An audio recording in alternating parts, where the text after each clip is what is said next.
processus-là. Ce fut un très, très long processus. Ça fait plus de 3 ans que les Écoles Bleues de Montréal sont sans convention collective. Mais finalement, on est arrivé. C'est une négociation qui s'est faite dans le respect. Le syndicat, on s'était engagé à ce que ce processus-là se fasse sans que les citoyens et citoyennes de Montréal soient pris en otage, et c'est ce qu'on a respecté.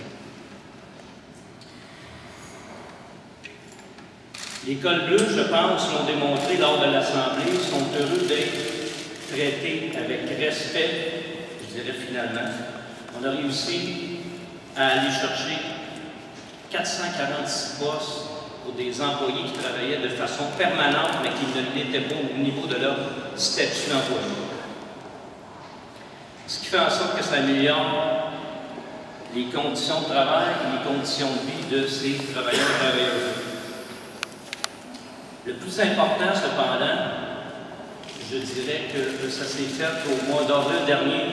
J'ai eu une rencontre avec le maire de Montréal où M. Tremblay s'est engagé envers l'expertise interne.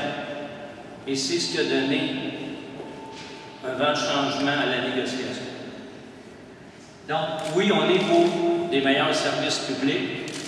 On a beaucoup de travail à faire sur la productivité, l'amélioration des services aux citoyens et citoyennes, et le syndicat des Écoles Bleues de Montréal est prêt à le faire. Les Écoles Bleues, il ne faut pas oublier que les Écoles Bleues sont au service des citoyens et citoyennes. C'est une organisation du travail qui est en amélioration constante. On va s'attarder à ce travail-là. C'est un vieux cliché, mais ce n'est pas strictement une entente gagnant-gagnant à 2 niveaux. Je dirais que c'est une entente gagnant-gagnant-gagnant à 3 niveaux. C'est gagnant pour les employés Écoles Bleues de la Ville, c'est gagnant pour l'administration municipale de Montréal, mais c'est surtout une entente gagnante pour les citoyens et citoyennes de Montréal. Donc, les vrais gagnants de cette négociation-là, après plus de 3 ans et demi de travail acharné, ce sont les citoyens et citoyennes de Montréal. Et on le dit, les Écoles Bleues sont fiers de travailler à Montréal et on va s'attarder à le démontrer avec acharnement. Je tiens aussi à remercier toutes les personnes, et je ne les nommerai pas pour ne pas l'oublier, toutes les personnes qui ont travaillé de près ou de loin à la négociation, autant du côté de la Ville que du côté syndical, donc l'ensemble de notre comité de négociation. Après plus de 3 ans, il y a eu des beaux côtés, il y a eu des moins beaux côtés, comme toute négociation.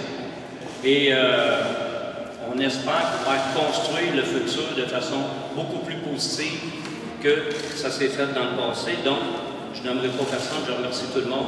Et je reviens là-dessus. Les membres Écoles Bleues l'ont démontré à l'Assemblée. On est très heureux de cette signature, finalement, de cette entente-là. Merci beaucoup.